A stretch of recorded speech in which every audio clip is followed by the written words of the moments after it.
आज हम second lesson start करेंगे। सारे सारे अनम्यूट हो रहा है।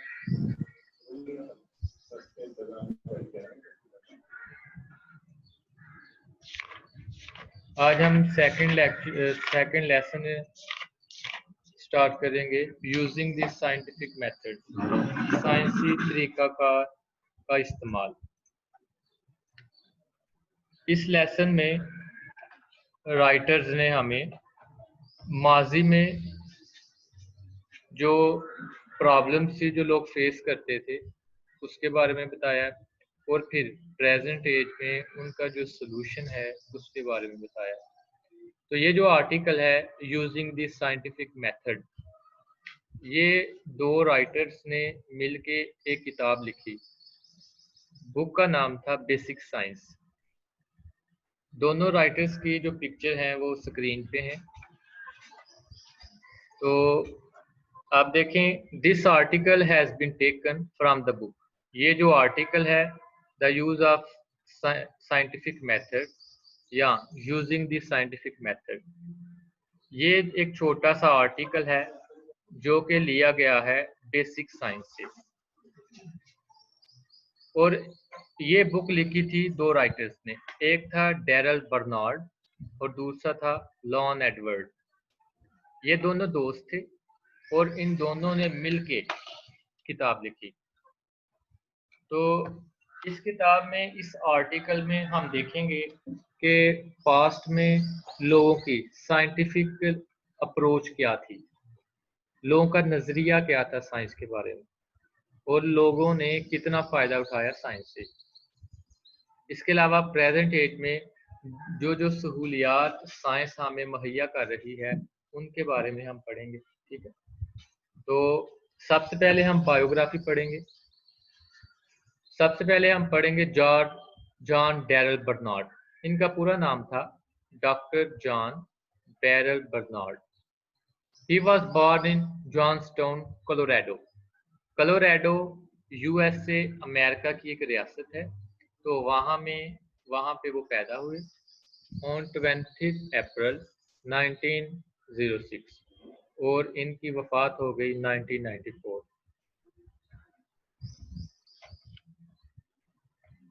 तो ये यूनिवर्सिटी में प्रोफेसर भी थे, professor of education and chairman of the department of the science education.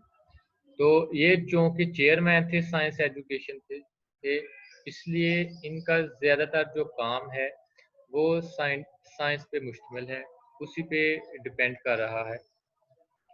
तो he was best thinker in the science education field. तो जो साइंस की एजुकेशन है, वो जो मैदान है उसके बड़े माहिर थे, बड़े अच्छे फिलासफर थे।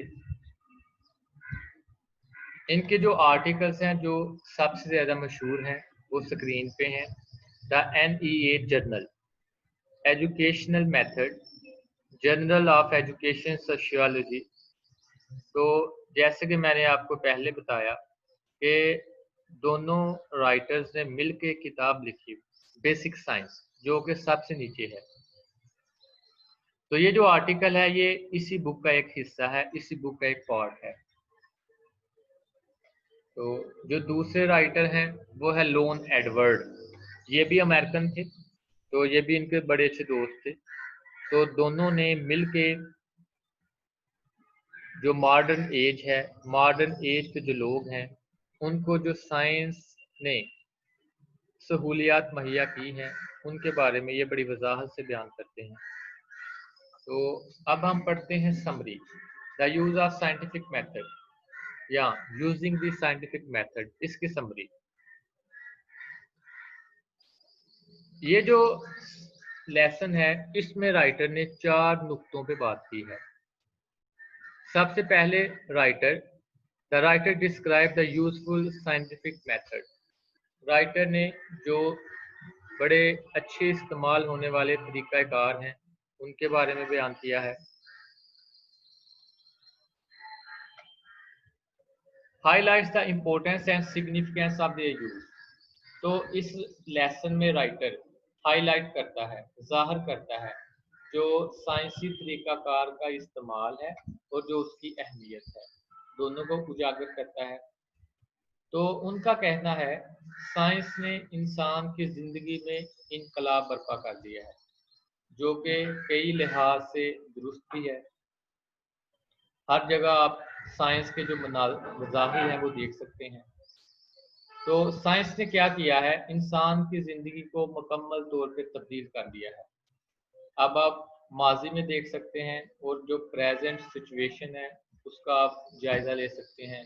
तो दोनों में ज़मीन आसमान का फ़र्क है। तो साइंस ने जहाँ पे इंसान को सहूलियात मुहैया की हैं, वहाँ पे इसके कुछ अपोजिट पहलू भी हैं, ठीक है। लेकिन इस लेसन में राइटर ने जो साइंस की इम्पोर्टेंस है, जो जिस साइंस के वो पहलू जिसने इंसान की ज़िंदगी को रेवोल्यूशनाइज कर दिया है, जिसने इंसान की ज़िंदगी में इनकलाब बर्पा कर दिया है, उसके बारे में हम पढ़ेंगे। तो राइटर कंपैरिजन करता है माजी में जो हालात थे और जो मौजूदा दौर में जो हालात हैं। They highlight 4 major issues regarding to human life. तो इस लेसन में, इस चैप्टर में राइटर ने 4 मेजर इश्यूज को उजागर किया है और फिर पहले वो हमें बताता है कि माजी में सूरत हाल कैसी थी और फिर उसका मुवाजना करता है प्रेजेंट एज से, ठीक है। तो ये इसके 4 जो हेडिंग्स हैं नंबर वाइज स्क्रीन पे देखें। बेटर कंट्रोल ऑफ डिजीज के मौजूदा दौर में अब बीमारियों का बेहतरीन तरीके से इलाज किया जाता है। बेटर सैनिटरी कंडीशन, तो मौजूदा दौर में जो पानी के निकास का निज़ाम है वो भी बड़ा अच्छा है। More food and better food, तो प्रेजेंट एज में खुराक वाफर मकदार में मौजूद है और बेहतरीन जो किस्म की खुराक है वो हमें मुहैया है। माजी में ऐसा बिल्कुल नहीं था। इसके अलावा बेटर एटीट्यूड, बेहतरीन रवैया, तो बेहतरीन, इसको हम एक एक करके मैं आपको एक्सप्लेन करूंगा, ठीक है। बेटर कंट्रोल ऑफ डिजीज, कि अब जो बीमारियों का इलाज है उसका बेहतरीन तरीके से हल किया जाता है और तमाम जो सहूलियात हैं वो मरीज को फराहम की जाती हैं। तो राइटर पहले हमें जो माजी के हालात है उसके बारे में बताता है। मसलन पहले वो बताता है कि कहता कि माजी में अगर 8 बच्चे पैदा होते थे तो 8 में से 7 फौरन मर जाते थे। कुछ 2 दिन के बाद मर जाते हैं, कुछ 1 महीने के बाद। मतलब कि जो डेथ रेट था वो तकरीबन 95% था। मसलन देखें 200 years ago, 200 साल पहले 7 babies were died out of 8। अगर 8 बच्चे पैदा होते थे तो उनमें से 7 मर जाते थे। अब ये जो एक बच्चा बचा ना 8 में से, तो जब तक ये 7 साल का होता था इस पे बहुत सारी बीमारियों का हमला होता था, क्योंकि पहले ना तो वैक्सीन थी, ना ही किसी को पता था कि जरासीम क्या है, ना ही मतलब कि और जो मेडिसिन है जो अब प्रेजेंट एज में हमें मुहैया है, माजी में वो भी नहीं थी, ठीक है। इसलिए डेथ रेट बहुत ज़्यादा था।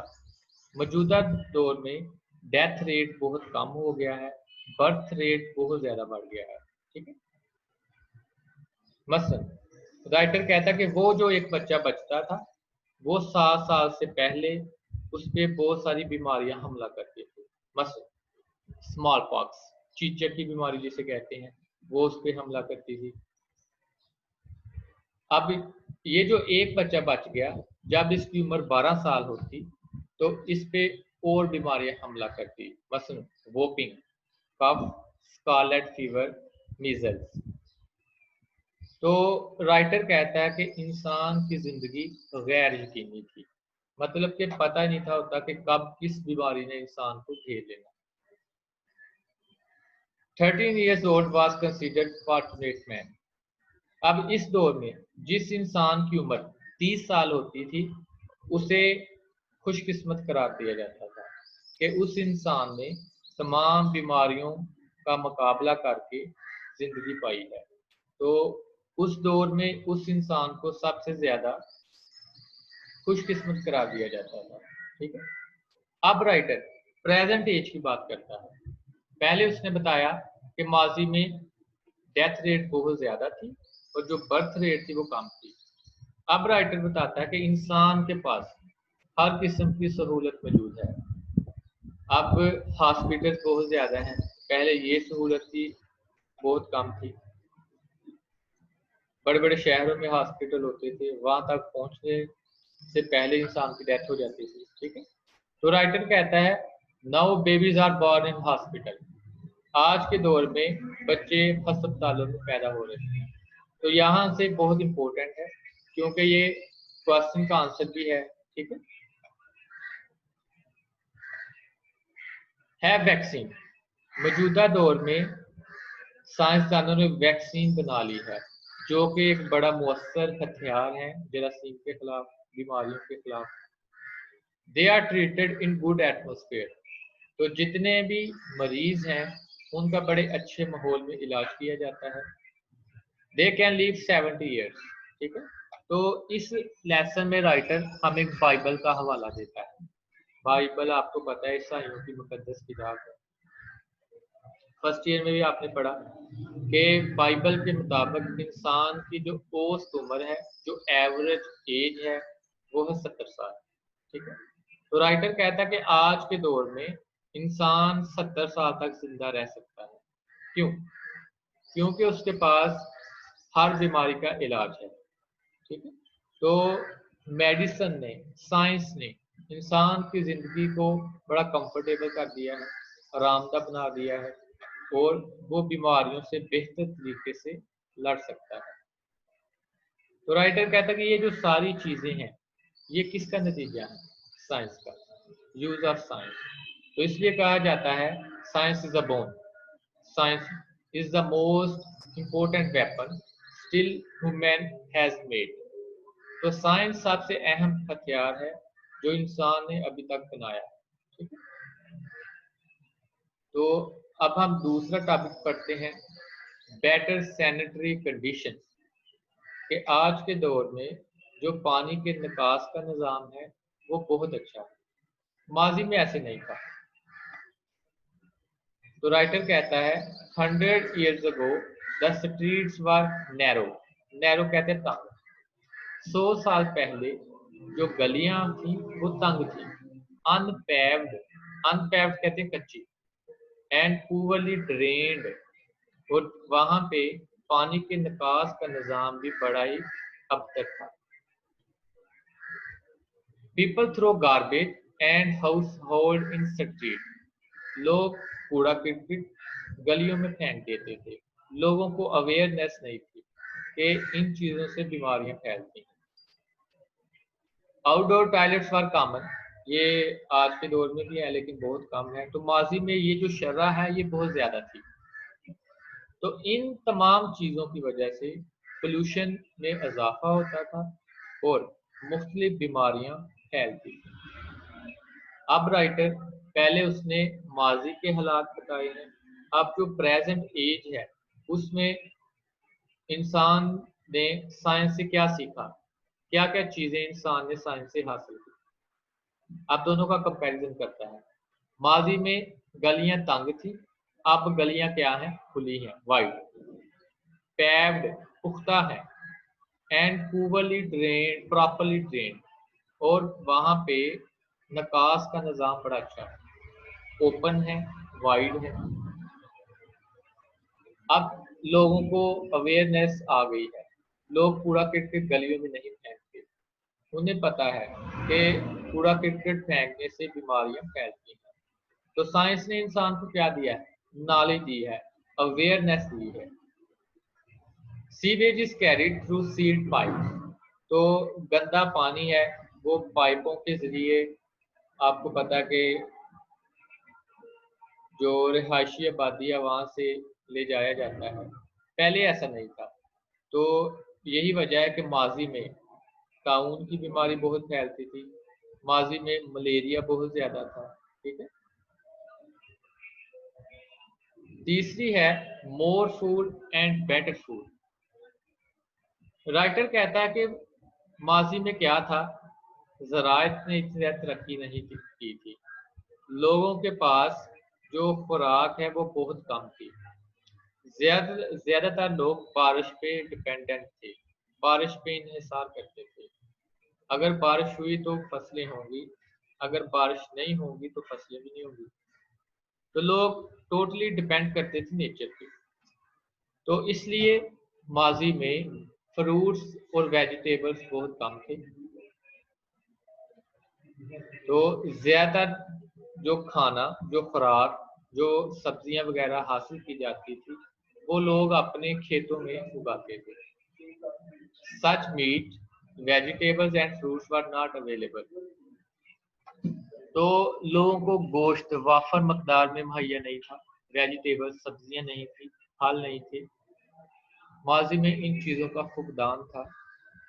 लेकिन अब प्रेजेंट एज में औरतें क्या करती थी कि पिकलिंग, पिकलिंग कहते हैं अचार डालना, कैनिंग। औरतें खुराक को महफूज करती थी आने वाले दिनों के लिए मुख्तलिफ तरीकों से। बस या तो वो अचार डाल लेती थी या कैनिंग, कैन कहते हैं कि डब्बे में किसी चीज़ को पैक करके रख देना। ड्राइंग, या सब्जियों और फलों को खुश्क कर लेती थी। और जो गोश्त होता था उसे नमक लगा के उसमें से पानी निकाल के उसको खुश्क कर लिया जाता था। लेकिन मौजूदा दौर में अब आपको पता है कि ज़राअत ने तरक्की कर ली है, साइंस ने तरक्की कर ली है। अब बड़े बड़े रेफ्रिजरेटर हैं हर घर में, तो जो खुराक है उसको कई महीनों तक इंसान महफूज कर सकता है। तो ये सब किस वजह से पॉसिबल हुआ है? साइंटिफिक मेथड की वजह से। Now we eat fresh food and vegetables. तो मौजूदा दौर में हम ताज़ा खुराक खाते हैं, ताज़ा सब्जियां खाते हैं। और ये किस तरह पॉसिबल हुआ है? बाय क्विक फ्रीज मेथड, चीज़ों को तेज़ी से जमाने का जो अमल है उसके लिए। आजकल हर घर में फ्रीज़र है, तो हम क्या करते हैं, चीज़ों को मतलब कि फ्रीज कर लेते हैं और फिर उनको कई कई दिन इस्तेमाल करते हैं। खुराक का जो टेस्ट है वो भी चेंज नहीं होता। माजी में ये चीज़ें नहीं थी, ये सहूलियात नहीं थी।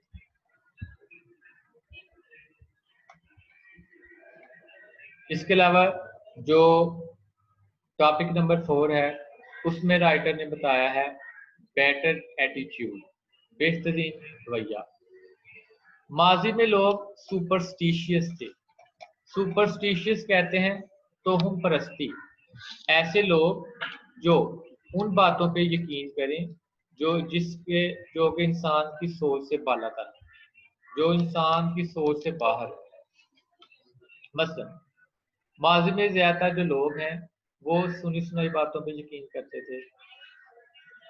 अगर बाज़ औक़ात कहते थे कि अगर काली बिल्ली ने रास्ता काट लिया है तो हम सफ़र नहीं करेंगे, ये मनहूस है।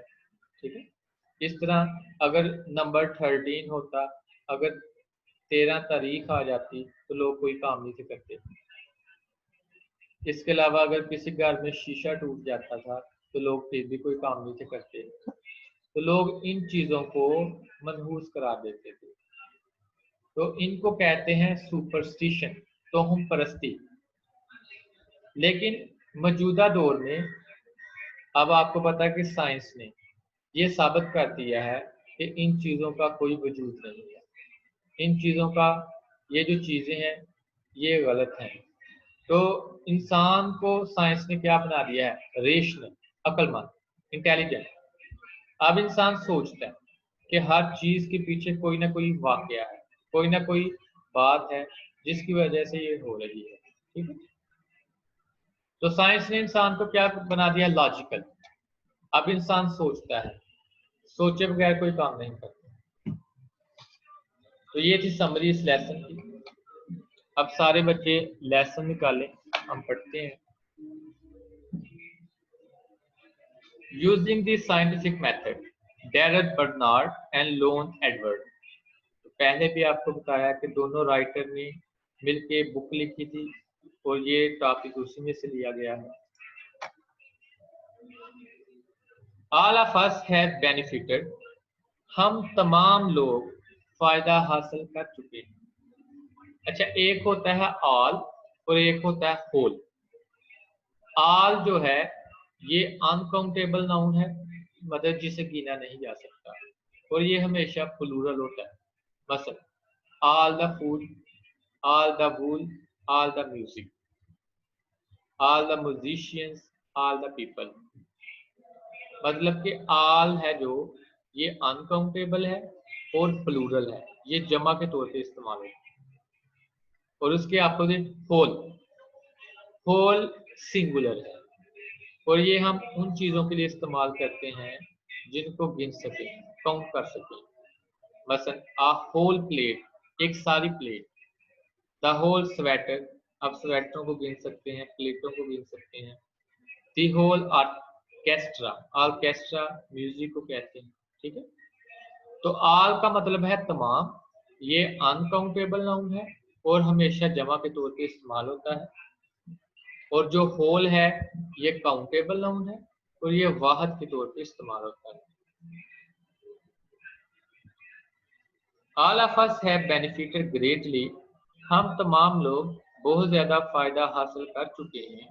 From the use of scientific method, साइंसी तरीकाकार के इस्तेमाल से। इन सॉल्विंग, सॉल्व का मतलब होता है हल करना। इन सॉल्विंग प्रॉब्लम्स, मसाइल को हल करने में। तो राइटर कहता है कि जितने भी मसाइल पैदा होते हैं, इंसान ने उन मसाइल का हल तलाश कर लिया। किसकी मदद से? साइंस की मदद से। Such as those dealing with the maintenance of health, जैसा कि वो मसाइल जो इंसान की सेहत के लिए, सेहत से मुतल्लिक थे। डील विद, अब ये इंपॉर्टेंट है, ये प्रेपोजिशन में इस्तेमाल होता है। एक होता है डील इन, एक होता है डील विद। डील इन का मतलब होता है कारोबार करना। मसलन आप कहते हैं जी मेरे अब्बू कपड़े का कारोबार करते हैं, मेरे भाई चीनी का कारोबार करते हैं। My father deals in sugar, तो डील्स इन का मतलब होता है कारोबार करना। डील विद का मतलब होता है निमटना। He deals all with care, वो तमाम के साथ बड़े अच्छे तरीके से पेश आता है। ठीक है, तो ये है deal in, deal with. The production and preservation of foods, production कहते हैं पैदावार, किसी चीज को पैदा करना। प्रिजर्व कहते हैं महफूज करना। तो राइटर कहता है कि सेहत के मतलब जो मसाइल थे, खुराक की पैदावार और महफूज करने के लिए जो मसाइल थे, साइंस ने इन तमाम का हल हमें बता दिया। The construction of our homes, हमारे घरों की तामीर में। And the improvement in communication and transportation, और ज़राए ब्लॉग और ज़राए नकलो हमल के दौरान हमें जो मसाइल पेश आते थे, साइंस ने उन तमाम का हल हमें बता दिया है।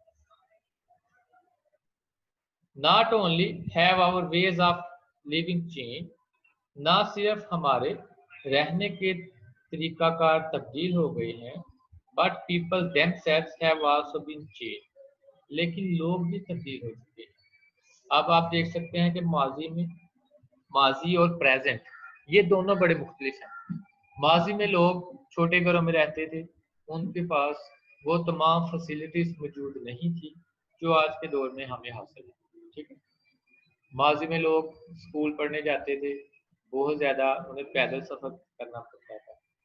आज हमारे पास गाड़ी है, कंप्यूटर है, लैपटॉप है, और ये जूम इसकी सबसे बड़ी एग्जांपल है कि हर चीज़ बंद है लेकिन आप फिर भी तालीम हासिल कर रहे हैं।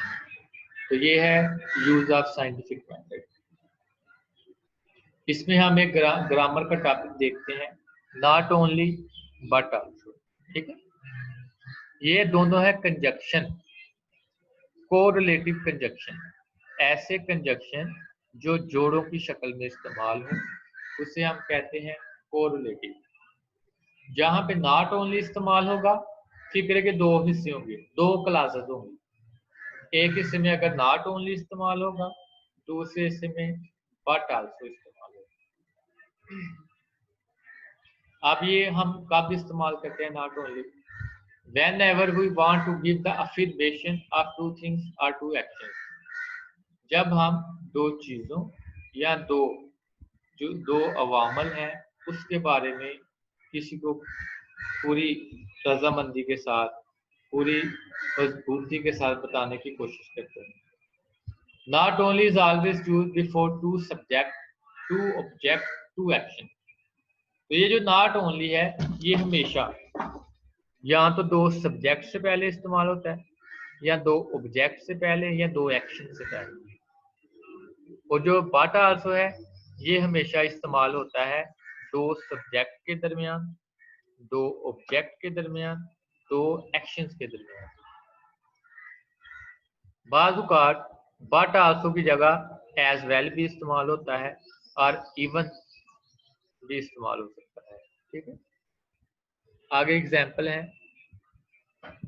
अगर हेल्पिंग वर्ब हो is, are, am, was verb, तो ये मेन वर्ब से पहले इस्तेमाल होंगे. He is not only intelligent but also hard working. ना सिर्फ वो ज़हीन है बल्कि मेहनत करने वाला भी है. आप देखें नॉट ओनली के बाद इंटेलिजेंट है, ये एडजेक्टिव है. ठीक है, और हार्ड वर्किंग ये भी इसी मायने में है. He plays not only cricket but also football as well. ना सिर्फ वो क्रिकेट खेलता है बल्कि फुटबॉल भी खेलता है. अब नॉट ओनली के बाद क्रिकेट है, ये नाउन है, तो बट के बाद भी नाउन है.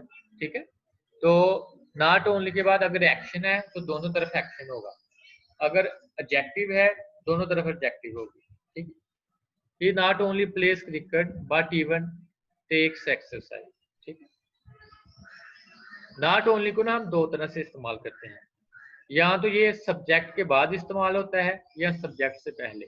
मसलन he not only reads but also writes. वो ना सिर्फ लिखता है बल्कि पढ़ता भी है. तो रीड्स वर्ब है, बट आल्सो के बाद ही वर्ब इस्तेमाल हुआ है. नॉट ओनली आप फिक्रे के शुरू में आ गया, he reads but he also rights. अब बट के बाद ही लगा दिया, आल्सो बाद में लगाएंगे. तो अगर नॉट ओनली फिक्रे के शुरू में इस्तेमाल हो तो ये हम जोर डालने के लिए इस्तेमाल करते हैं. नॉट ओनली के बाद हेल्पिंग वर्ब लगाएंगे, फिर सब्जेक्ट लगाएंगे. बस not only was it raining, ना सिर्फ बारिश हो रही थी, but also the band was late, बल्कि जो बैंड था वो भी देर से आया था. अब आप टेक्स्ट में देखें नॉट ओनली के बाद हैव है, तो नॉट ओनली के बाद हेल्पिंग वर्ब है, फिर आपने सब्जेक्ट इस्तेमाल किया.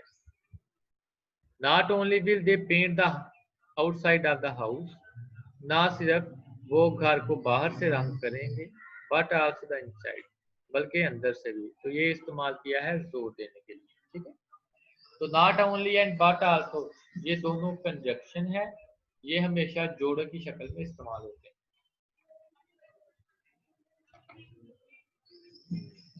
अब टेक्स्ट देखें. Today we are better able to, underline करें एबल टू. ये प्रेपोजिशन में इस्तेमाल होता है, जहां पे एबल इस्तेमाल करेंगे साथ टू इस्तेमाल करेंगे. To explain happenings which use to आपको पता है मॉडल वर्ब है. ये हम कब इस्तेमाल करते हैं? जब किसी की आदत को बनाते हैं. या यूज टू हम दो जगहों पे इस्तेमाल करते हैं, या तो ये पास्ट हैबिट के लिए इस्तेमाल होता है, ऐसा काम जो आप माजी में बार बार करते थे. ठीक है, तो यहाँ तो ये आपकी आदत को शो करता है. Today we are better able to explain, आज के दौर में हम इस काबिल हो गए हैं कि हम वजाहत कर सकें हैपनिंग जो हमारे इर्द गिर्द हो रहा है. Which use to be considered strange, जिसे माजी में अजीब समझा जाता था. एंड मिस्टीरियस, मिस्टीरियस कहते हैं पुरअसरार, पुरअसरार कहते हैं राज से भरी हुई. ऐसा इवेंट, ऐसा वाकया जो इंसान को हैरान कर दे, जो इंसान को शीशदा कर दे. Although there is still need for improvement, अगरचे बेहतरी की अभी भी हमें जरूरत है. We are now generally less fearful than our fathers, तो हम अपने अब्बा अजदाद से कम खौफ रहते हैं। एंड ग्रैंड फादर्स बाद, जितने के हमारे अब्बा अजदाद हुआ करते थे। तो माजी में आपको बताया था कि हमारे जो पेरेंट्स हैं, हमारे अब्बा अजदाद, वो काली बिल्ली से डर जाते थे। अगर नंबर 13 आ गया फिर वो खौफजदा हो जाते थे। अगर शीशा टूट गया फिर वो खौफजदा हो जाते थे। लेकिन अब हमें पता है कि हर चीज के पीछे एक लॉजिक है। ठीक है, तो ये किसकी वजह से मुमकिन हुआ है? साइंस की वजह से। We are also more critical. Critical कहते हैं लॉजिकल, लॉजिकल कहते हैं किसी चीज को सोचना, समझना, परखना, फिर फैसला करना। We are also more critical in our thinking. तो हम अपनी सोच में ज्यादा मतलब के ज़हीन हो गए हैं देन आवर एंसेस्टर्स, अपने आबाओ अजदाद की। तो ये था आपका टॉपिक। इसमें आपको जितने भी ग्रामर के टॉपिक पढ़ाए गए हैं इसकी एक्सरसाइज मैं आपको सेंड करूंगा, तो वो आपने हल भी करनी है। ठीक है, इसके साथ आपको जो समरी आज पढ़ाई गई है इसको आपने अच्छी तरह तैयार करना पढ़ना है, क्योंकि एक्सरसाइज के जितने भी सवालात हैं वो इस समरी में से हल किए जाते हैं। अभी जिन बच्चों ने कोई सवाल पूछना है ग्रामर के रिलेटेड, इस टॉपिक के रिलेटेड, वो पूछ सकते हैं।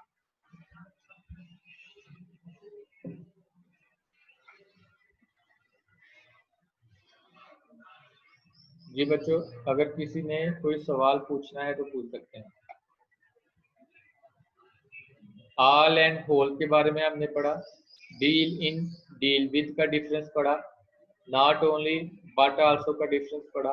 ठीक है, तो अगर किसी बच्चे को इन टॉपिक में से किसी की समझ नहीं आई वो मुझे बता दें, मैं आप दोबारा रिपीट कर लूँ।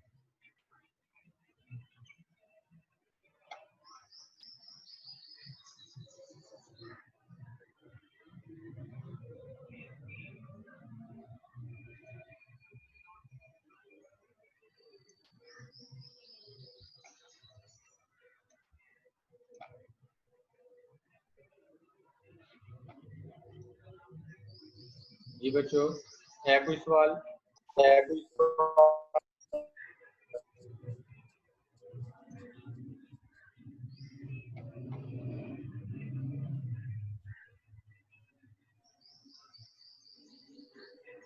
सर ये deal in and deal with का फिर से क्या है? अच्छा ठीक है, डील इन डील विद ये दोनों प्रेपोजिशन है। तो अगर तो कारोबार हो ना, कारोबार बिजनेस, फिर हम यूज करते हैं डील इन। डील इन हम यूज करते हैं कारोबार के लिए। जैसे आप कहते हैं मेरे अब्बू कपड़े का कारोबार करते हैं, my father deals in cloth. ठीक है, या डील्स इन शुगर, जो भी कारोबार करते हैं तो हम यूज करते हैं डील इन। डील विद कहते हैं निमटना। ठीक है, किसी के साथ पेश आना, कैसे पेश आते हो? अच्छे तरीके से, पूरे तरीके से। ठीक है, और भाई ठीक है सर बस। चलिए ठीक है, फिर अल्लाह हाफिज़।